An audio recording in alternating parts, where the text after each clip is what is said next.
ಶಾಸಕರ ಸಂಬಳ 50% ಹೆಚ್ಚಳಕ್ಕೆ ನಿರ್ಣಯ.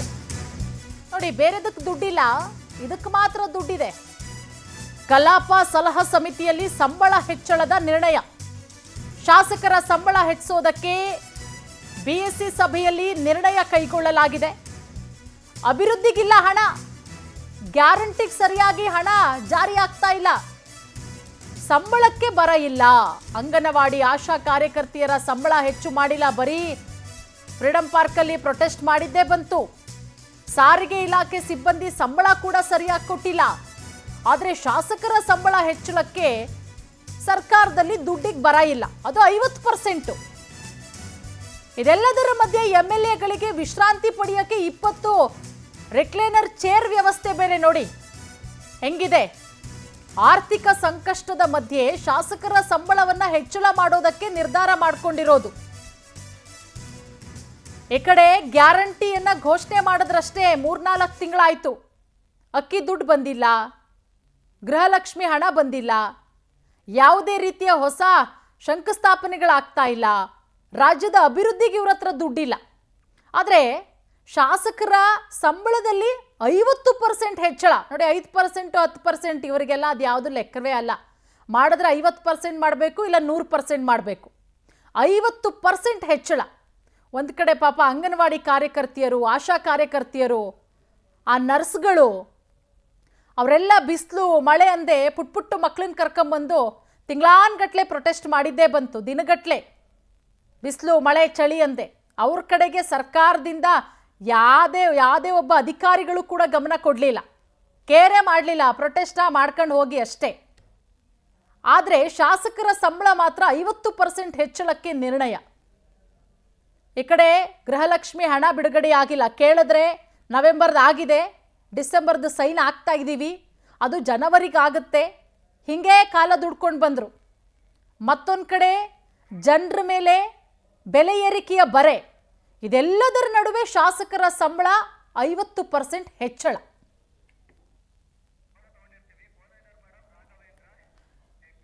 ಈ ಬಗ್ಗೆ ಮತ್ತಷ್ಟು ಮಾಹಿತಿ ಕೊಡ್ತಾರೆ ನಮ್ಮ ಪ್ರತಿನಿಧಿ ರಾಘವೇಂದ್ರ. ರಾಘವೇಂದ್ರ, ಶಾಸಕರ ಸಂಬಳ 50% ಹೆಚ್ಚಳ ಮಾಡ್ತಾರಂತೆ, ಬೇರೆದಕ್ಕೆಲ್ಲ ದುಡ್ಡಿಲ್ಲ ಇವರಿಗೆ, ಇದಕ್ಕೆ ಮಾತ್ರ ದುಡ್ಡಿದೆ ಅನ್ನುವಂತಹ ಒಂದಷ್ಟು ಆರೋಪಗಳು ಈಗ ಸಾರ್ವಜನಿಕರು ಮಾಡ್ತಾ ಇರೋದು. ರಾಘವೇಂದ್ರ, ಶಾಸಕರ ಸಂಬಳ ಅಷ್ಟೇ ಅಲ್ಲ, ಅವರ ಒಂದು ಕ್ಲಬ್ ಅನ್ನ ನಿರ್ಮಾಣ ಮಾಡಕ್ಕೂ ಸಹ ಇದೀಗ ತೀರ್ಮಾನ ಮಾಡಿರ್ತಕ್ಕಂಥದ್ದು. ಇವತ್ತು ಏನು ಅಸೆಂಬ್ಲಿ ಮುಗಿದ ಬಳಿಕ ಕಲಾಪ ಸಲಹಾ ಸಮಿತಿಯಲ್ಲಿ ಈ ನಿರ್ಣಯವನ್ನ ಕೈಗೊಂಡಿರ್ತಕ್ಕಂಥದ್ದು. ಪ್ರಮುಖವಾಗಿ ಕಳೆದ ಬಾರಿ ಅಧಿವೇಶನದಲ್ಲಿ ಬಿಜೆಪಿಯ ವಿರೋಧ ಪಕ್ಷದ ಉಪನಾಯಕರಾಗಿರ್ತಕ್ಕಂಥ ಅರವಿಂದ್ ಬೆಲ್ಲದವರು ಒಂದು ಮನವಿಯನ್ನ ಮಾಡ್ತಾರೆ. ಶಾಸಕರ ಸಂಬಳವನ್ನ ಹೆಚ್ಚಳ ಮಾಡಿ ಅಂತ ಹೇಳ್ಬಿಟ್ಟು ಮನವಿಯನ್ನ ಮಾಡ್ತಾರೆ. ಈ ಮನವಿ ಬಗ್ಗೆ ಇವತ್ತು ಚರ್ಚೆಯನ್ನ ಮಾಡಿ ಕಲಾಪ ಸಲಹಾ ಸಮಿತಿಯಲ್ಲಿ ಈ ನಿರ್ಣಯವನ್ನ ಕೈಗೊಂಡಿರ್ತಕ್ಕಂಥದ್ದು. ಶಾಸಕರ ಸಂಬಳವನ್ನ 50% ಹೆಚ್ಚಳ ಮಾಡೋದಕ್ಕೆ ಇದೀಗ ನಿರ್ಣಯವನ್ನ ಕೈಗೊಂಡಿರ್ತಕ್ಕಂಥದ್ದು. ಅದಕ್ಕೆ ಒಪ್ಪಿಗೆಯನ್ನು ಸಹ ಕೊಡಲಾಗಿದೆ. ಅದನ್ನು ಹೊರತುಪಡಿಸಿದ್ರೆ ಇನ್ನು ಬಾಲಬ್ರೂಹಿ ಅತಿಥಿ ಗೃಹದಲ್ಲಿ ಒಂದು ಕ್ಲಬ್ ಅನ್ನ ಮಾಡ್ಬೇಕಂತ ಹೇಳ್ಬಿಟ್ಟು ಸಾಕಷ್ಟು ಚರ್ಚೆ ನಡೀತಾ ಇತ್ತು, ಸಾಕಷ್ಟು ಪ್ರಸ್ತಾಪಗಳು ಸಹ ಬಂದಿದ್ವು. ಇದೀಗ ಅದಕ್ಕೂ ಸಹ ಅನುಮೋದನೆಯನ್ನ ಕೊಟ್ಟಿರ್ತಕ್ಕಂಥದ್ದು. 20 ಕೋಟಿ ಅನುದಾನವನ್ನು ಸಹ ಇದೀಗ ಬಿಡುಗಡೆ ಮಾಡೋದಕ್ಕೆ ಒಪ್ಪಿಗೆಯನ್ನ ಕೊಟ್ಟಿರ್ತಕ್ಕಂಥದ್ದು. ಒಟ್ಟಿನಲ್ಲಿ ಸಾಕಷ್ಟು ಜನರು ಸರ್ಕಾರಿ ನೌಕರರ ನಮ್ಮ ಸಂಬಳವನ್ನ ಹೆಚ್ಚಳ ಮಾಡಿ, ನಮ್ಮನ್ನ ಕಾಯಂ ಮಾಡಿ ಅಂತ ಹೇಳ್ಬಿಟ್ಟು ಪ್ರತಿಭಟನೆಗಳ ಮೇಲೆ ಪ್ರತಿಭಟನೆಯನ್ನ ಮಾಡ್ತಾ ಇರ್ತಾರೆ. ಆದ್ರೆ ಇಲ್ಲಿ ಏನು ಶಾಸಕರು ಜನರಿಗೋಸ್ಕರ ಆಗಿರ್ತಕ್ಕಂತಹ ಶಾಸಕರ ಸಂಬಳವನ್ನ ಹೆಚ್ಚಿಗೆ ಮಾಡಿರ್ತಕ್ಕಂಥದ್ದು ಈಗ ಸಾರ್ವಜನಿಕ ವಲಯದಲ್ಲಿ ಸಾಕಷ್ಟು ಚರ್ಚೆಗೆ ಕಾರಣವಾಗಿರ್ತಕ್ಕಂಥದ್ದು. ಯಾಕಂದ್ರೆ ಮೊನ್ನೆ ನೋಡ್ಬೋದು, ಏನೋ ಫ್ರೀಡಂ ಪಾರ್ಕ್ ನಲ್ಲಿ ಸ್ಟಾಫ್ ನರ್ಸ್ಗಳು ಸಹ ಸಾಕಷ್ಟು ಬೀದಿಗಿಳಿದು ಹೋರಾಟವನ್ನ ಮಾಡಿದ್ರು. ಅಂಗನವಾಡಿ ಕಾರ್ಯಕರ್ತರು ಸಹ ಹೋರಾಟವನ್ನ ಮಾಡಿದ್ರು, ನಮ್ಮ ಸಂಬಳವನ್ನ ಹೆಚ್ಚಿಗೆ ಮಾಡಿ ಕೊಡಿ ಅಂತ ಹೇಳ್ಬಿಟ್ಟು. ಅವರು 10% ಸಹ ಸಂಬಳವನ್ನ ಹೆಚ್ಚಳ ಮಾಡಿಲ್ಲ.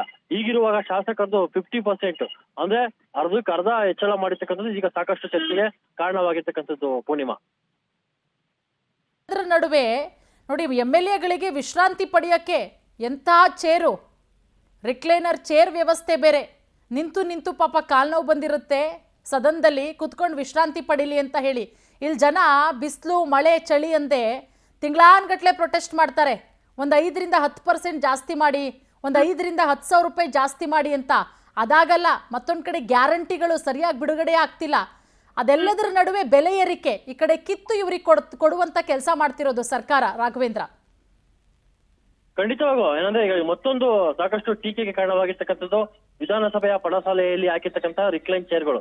ಯಾಕಂದ್ರೆ ಕಳೆದ ವಿಧಾನಸಭಾ ಚುನಾವಣೆಯಲ್ಲೂ ಸಹ ಸ್ಪೀಕರ್ ಅವರು ಹೇಳಿದ್ರು, ಏನು ಊಟ ಆದ ನಂತರ ಶಾಸಕರ ವಿಶ್ರಾಂತಿಗೆ ಮತ್ತೆ ವ್ಯವಸ್ಥೆಗಳನ್ನ ಮಾಡ್ತೀವಿ ಅಂತ ಹೇಳ್ಬಿಟ್ಟು ಅದರಂತೆ ಇದೀಗ ಶಾಸಕರ ವಿಶ್ರಾಂತಿಗೆ ರಿಕ್ಲೈನ್ ಚೇರ್ಗಳನ್ನ ತಂದು ಸಹ ವಿಧಾನಸೌಧ ವಿಪಕ್ಷಗಳ ಮತ್ತೆ ಆಡಳಿತ ಪಕ್ಷಗಳ ಪಡಸಾಲೆಯಲ್ಲಿ ಹಾಕಿರ್ತಕ್ಕಂಥದ್ದು. ಒಟ್ಟು 25 ರಿಕ್ಲೈನ್ ಚೇರ್ಗಳನ್ನ ತರಿಸಲಾಗಿದೆ.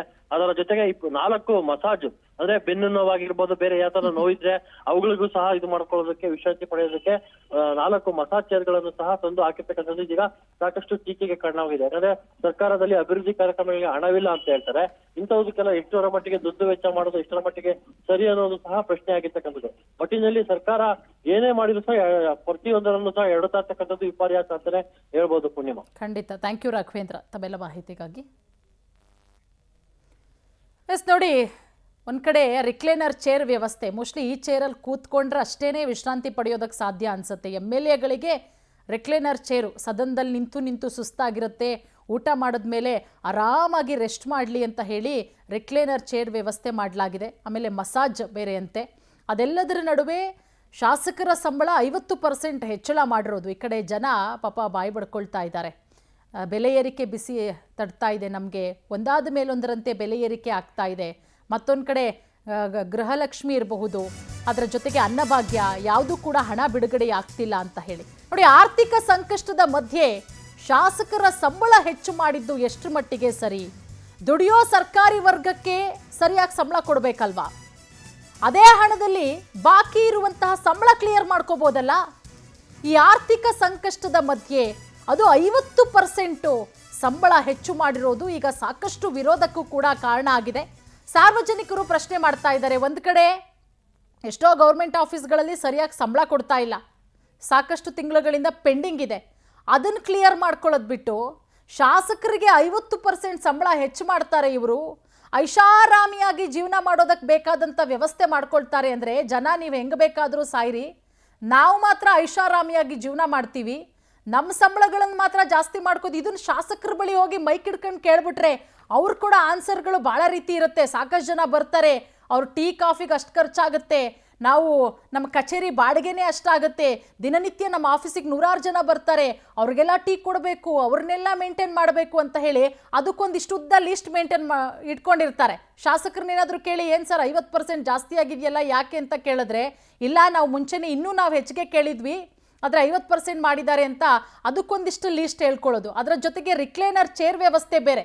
ಆರಾಮಾಗಿ ಕೂತ್ಕೊಳ್ಳಿ, ಮಂಡಿ ನೋವಾಗಿರುತ್ತೆ, ಬೆನ್ನೋವಾಗಿರುತ್ತೆ, ಆರಾಮಾಗಿ ರಿಲ್ಯಾಕ್ಸ್ ಮಾಡಲಿ, ಸದನದಲ್ಲಿ ಎದ್ದು ನಿಂತ್ಕೊಂಡು ಮಾತಾಡಿ ಪಾಪ ರಾಜ್ಯದ ಸಮಸ್ಯೆಗಳನ್ನು ಹೇಳಿ ಸುಸ್ತಾಗ್ಬಿಟ್ಟಿರ್ತಾರೆ ಎಲ್ಲ ಶಾಸಕರು, ನೀಟಾಗಿ ರೆಸ್ಟ್ ಮಾಡಲಿ ಅಂತ ಹೇಳಿ ಚೇರ್ ವ್ಯವಸ್ಥೆ ಬೇರೆ. ಹೀಗಾಗಿ ಜನ ಈಗ ಸರ್ಕಾರಕ್ಕೆ ಹಿಡಿಶಾಪ ಹಾಕ್ತಾ ಇದ್ದಾರೆ. ನಾವು ಮಾತ್ರ ಆರಾಮಾಗಿ ಬಿಸಿಲು ಬೇಗೆ ಎಂದಲೇ ನಾವು ಸಾಯ್ತಾ ಇರ್ತೀವಿ, ನೀವು ಮಾತ್ರ ಆರಾಮಾಗಿರಿ ಅಂತ ಹೇಳಿ ಈಗ ಜನ ಸರ್ಕಾರಕ್ಕೆ ಹಿಡಿಶಾಪ ಹಾಕ್ತಿರೋದು.